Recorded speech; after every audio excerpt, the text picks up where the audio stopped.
Hey there, John Gibson here. I'm back with another video for you, another training on how to basically succeed losing weight with PCOS. Now, if you don't know who I am, my name is John Gibson. I've worked with women over the last probably about 15 years who have been struggling with PCOS. The first person I helped lose weight was literally my wife. She found out she had PCOS. She was told by doctors there's no way you can lose the weight, and eventually she was able to. The doctors didn't know how to help her, and I basically figured out ways to do that. And again, over the last 15 years, I've been helping women with PCOS try to lose weight and figure out how to succeed. Now, if you want to work with me as your coach, go ahead. Around this video, you'll find a link where you can go and click that button and schedule a call. Go to fatextractionmethod.com, and we can go and talk more about your goals and all those things. Okay. Now, today I want to talk about habit formation. How we form habits, what needs to happen, why we struggle to form habits. But I want to give you a kind of a tool or a method to be able to form your habits so much quicker. Okay? Instead of having to take days and weeks and months to be able to form a habit, I want you to be able to do it in less than half the time. Okay. Now, to do that, what I want to do is I want to talk to you about what I call the F.I.T principle. Okay, the F.I.T principle of habit formation. Okay. Now, each of those terms, so the F.I.T, stand for different things that we need to do. Okay. Now, the first thing we need to do is we need to work with your frequency. What does that mean? Okay. So, what does that mean? To work with your frequency. Frequency is how often we do things. Now, I want to give you an example because a lot of times when we want to form a habit, what we do is we wait until we're in the middle of needing to form that habit, right? Does that make sense? So what we do is if we want to form a habit of writing in a journal, we wait until we are sitting or at a certain time of day, we sit down and we start writing in that journal, right? Or if we want to form a habit of drinking more water, we wait until it's time to drink that water, okay? Does that all make sense? But what if we did something different? What if we literally practiced drinking the water or practiced what we wanted to do? Because frequency is how often we do it. So the goal is we want to make sure we're doing it as many times as possible for it to become a habit. So I want to give you an example of something I did. So years ago, I was struggling to wake up in the morning, okay, to get out of bed and things like that. So what I literally did was I would practice waking up because my normal habit was as soon as the alarm went off, I'd hit snooze and I'd fall back asleep, right? Everyone experienced that. You hit snooze, you wait for it to go off again 5-10 minutes later, and you keep going through that pattern. Well, I didn't want to wait until the morning, right? Because if I was waiting in the morning to develop the habit, then what would happen is I would wake up, the alarm would go off, and I would go through my normal routine instead of jumping up and doing what I wanted to do because I would just be too tired to be able to do the things that I really wanted to do. So what I did one day is I got in my pajamas, I put up some blackout curtains, I got my room as dark as it would be in the middle of the night, and then I laid down and set my alarm for about 1 to 2 minutes later. And then I just laid there and waited for the alarm to go off. And when the alarm went off, I would get up and go, and for me, I wanted to go and get in the bathroom so that I could go and take care of what I needed to, get in the shower, get ready for the day, whatever I needed to, right? Now, the funny thing is this, as soon as the alarm went off, what I literally did was I hit snooze. And I sat there laying there going, wait a second, it's like in the middle of the day. Why am I hitting snooze and trying to lay down again? Because it was my previous habit, right? So what I wanted to do was practice the new habit that I wanted to follow, which was to get up and go and get in the shower, okay? So I did this probably about 10 times just in that little time period. I'd get up, go get in the shower, set my alarm for a minute later, lay back down, alarm would go off, I'd get up, go get in the shower, and I kept doing that over and over and over again. Now the next morning, here's what happened. The alarm went off. I vaguely remember the alarm going off, but I got up and I went into the bathroom. I literally remember waking up in the bathroom. I'm standing there kind of in front of the mirror, just doing my little dazed, how did I get here? Right? Because I had done it frequently enough that it had started to become that habit. I had basically built in kind of a muscle memory, if you will, to go to the bathroom and get ready to get ready to get into the shower. I didn't have to think about it anymore because of the frequency. Okay, so other things in your life, if you wanted to develop a habit for, eating a certain way, practice that. Go through the motions. You don't have to actually sit down and eat, but go through the motions of that thing.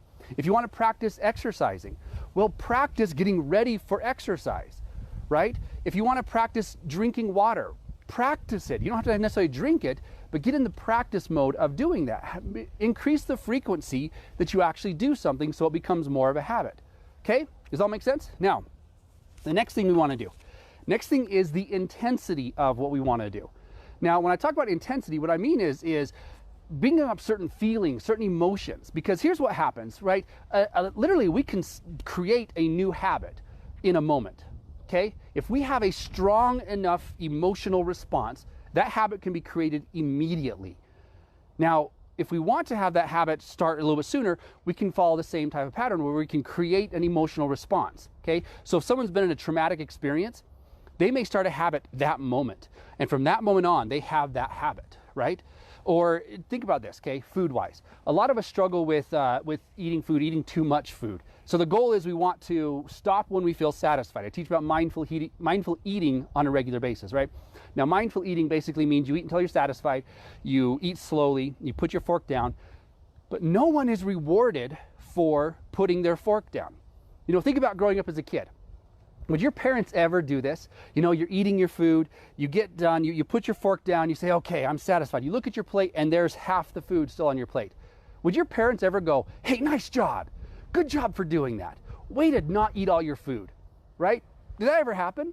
No, right? As a baby, when we watch parents feeding babies, we may have done the same thing. I know I did the same thing with my kids. You go, you get some food for your kids, you go to feed them, and right away, your first thing is, as soon as they eat, you go, yay, good job. You reward them for eating. And then as they grow older, you look at them and we praise the people who are good eaters, are healthy eaters. What I mean by healthy is not they're eating healthy foods. They eat a lot of food, right? We praise them for that. We don't praise people for eating until they're satisfied. We don't go, hey, are you satisfied? And they go, yes, nice job, good job. We don't reward them for that, right? And so we develop a habit of, I've got to eat everything on my plate. Does that make sense? Okay. So what if we did the same type of thing? What if we used that same principle to be able to develop habits faster? Because the intensity, the stronger the intensity or the higher the intensity, the less effort is required to develop a habit. Okay? Think about that for a second. The stronger the intensity, the less effort is required. And what happens, what I'm talking about is really dopamine. This is why we become addicted to our phones so easily. Because every time we get a notification on our phone, we get a dopamine hit. The reason why we have habits of junk food is because every time we have that junk food, we get a dopamine hit, okay? It's happening constantly. So we should be using the same principle to help us out. And this is gonna sound really, really weird, okay? Because here's what we should do. When we do the first steps of a habit, we should celebrate it. So for example, if your habit is to get up earlier in the morning, when you wake up in the morning, celebrate it. Go, yes, nice job. And then move along, okay? If your goal is to learn how to eat mindfully, your habit is to stop when you feel satisfied, celebrate it when you do it. So eat your food. As soon as you get to satisfied and you stop, step away from the table and go, nice job, yes. Okay, you don't have to do it loud enough that everyone hears it. You don't have to embarrass yourself. But if you do some semblance of you know, a celebration to raise the dopamine levels, get yourself excited, then you're going to take those next steps. And there's certain researchers, certain habit researchers. One that I can think of out of Stanford, I forgot his name, but one thing he teaches is actually to create micro goals or micro habits. So if your habit is to write in your journal, well, do this. Practice opening your journal and celebrate it. And he's like, then close the journal and walk away. You don't have to write in it, just practice opening it and celebrating it, right? And then eventually get to the point where you're starting to write in it. If you're going to exercise, practice getting ready for exercise. Don't do it necessarily, but just practice getting ready for it and then celebrate that. And then when you're ready to move on, you can move on. Okay, does that all make sense? So intensity needs to be a big part of this. So frequency, how often you do it, so practice it. Then we have intensity, make it this intense thing, this intense experience, okay? Now the last one is time or duration, okay? So how long do we do it? And this is typically what people talk about. A habit takes 21 days or 60 days or whatever. And my question is this. With all these different research studies that I've seen that have shown that habits can take a certain amount of time, I wonder how intense it was. And so ones that take less time, were they more intense? Did they have a greater dopamine response? Versus ones that took longer, do they have less of a response, okay? Because again, some of our habits are not exciting. Think about driving, okay? Driving from work to home or from school to home or back and forth, whatever, right? Is that exciting? Do you get a dopamine hit when you're driving? I don't personally, right? Frequency, yeah, maybe you do it several times per day, but now think about this. So years ago, I lived in an apartment complex with my wife and we had 2 kids at the time, and I had to drive to work. It took me 20 minutes to get to work, okay? So I would drive to work, I'd go there, I'd come back for lunch, and I'd go back, and we'd go back and forth several times.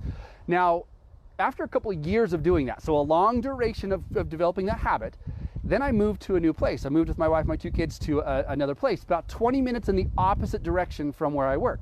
Okay, so about 40 minutes from where I previously lived. And I'd been working for probably about a week or two after living in this new place, and where I was going back and forth.